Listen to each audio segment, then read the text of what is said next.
It's a great pleasure to welcome you to this one-day conference. My name is Rannveig Traustadóttir, and you may have noticed, if you have read the schedule, that I am not Mark Priestley, so I'm stepping in for him. So this conference, as you may be aware of, is held as a part of a large European project called the DARE project, which is a Horizon 2020 Marie Curie initial training network. The EU has a way of having things complicated and long. So this is actually DARE, stands for Disability Advocacy Research in Europe, and the project is quite complicated. It is intended to train a new generation of disability scholars, disability human rights scholars, disability studies scholars. It's an interdisciplinary project. And there are 15 young researchers who are also PhD students in this project, and they are located with host institutions in 8 host institutions in 7 European countries. And so the universities that are involved are NUI Galway, University of Leeds, University of Maastricht, University of Iceland, Institute for Social and Social Political Science in Portugal, and the Swiss Paraplegic Institute. And then there are 2 what we call non-academic institutes that also host some of the students, and this is the European Disability Forum and the European Association for Service Providers for people with disabilities. So it's this project is in some ways quite unique because it tries to combine the academic aspects of a PhD program, and also all of the students in this program will also have secondment or internships at a non-academic place. So people will have varied intersectoral experiences after being through the project. All the students are fully funded for 3 years, and we are very strict that they stay focused and try to finalize their studies within these 3 years. This project is also very interdisciplinary. It focuses mainly in 2 disciplines, which are fairly recent disciplines. It's disability studies and disability human rights law.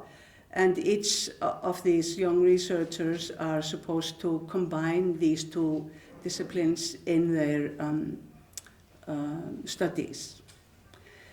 So why should we focus on disability studies and disability human rights law?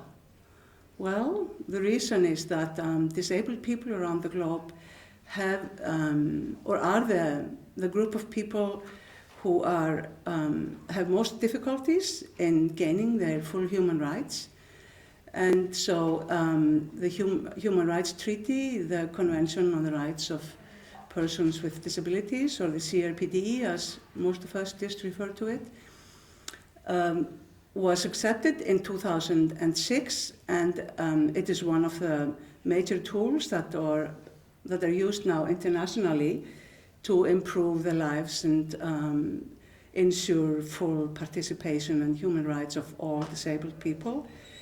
So this project, the DARE project, is basically a part of this international initiative, international push, advocacy, scholarship, activism, to ensure that the CRPD is being implemented and that all disabled people enjoy full human rights. So that's basically the basis for this project, and so that, So what else should I tell you about this project?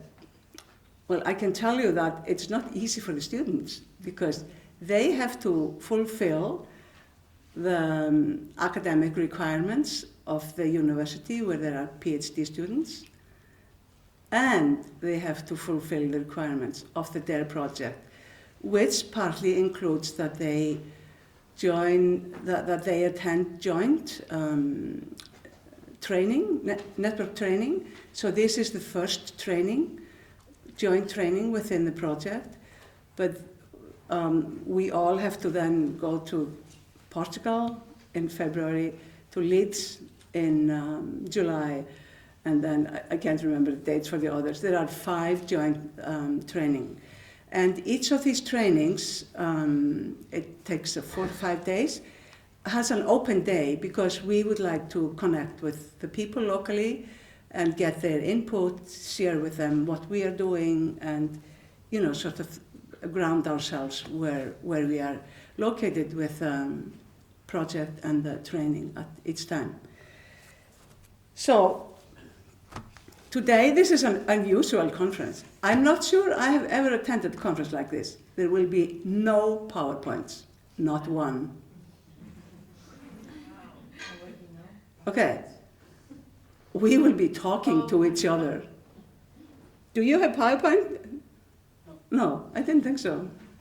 I thought I had a PowerPoint protester. No, okay. So I think this will be a really interesting. You cannot prepare very much when you are talking to people, and it's just sort of a conversation that's flowing. So I think it's a really wonderful way to do it, and we really want to be interactive. So we will leave a good time for questions and interaction with everyone in the room. So these proceedings will be recorded, mostly for internal training for NUI Galway, but only the panelists will be, recorded, not the people in the audience. So don't worry about being on camera if you ask questions. So what else should I say? Oh yeah, so we will start with, because I was not supposed to do the introduction, it was Mark Priestley. So I will be in the first panel, and it will be me and Theresia Degener. And because it's this interdisciplinary approach of disability studies and disability human rights law, then we will sort of discuss that together for the first session, which will take an hour. So we will take about 40 minutes for our discussion, and then, discuss things further with you. After our session, there will be a coffee break. And the project is sort of in 3 clusters. There are 15 students, and they are sort of belong to each cluster, and this has been conceptualized on beforehand. So the first cluster we call Voice, and it has to do with disabled people's more personal lives and the possibilities they have to influence their lives. So it focuses on like reproductive rights, children, disabled children, violence against women,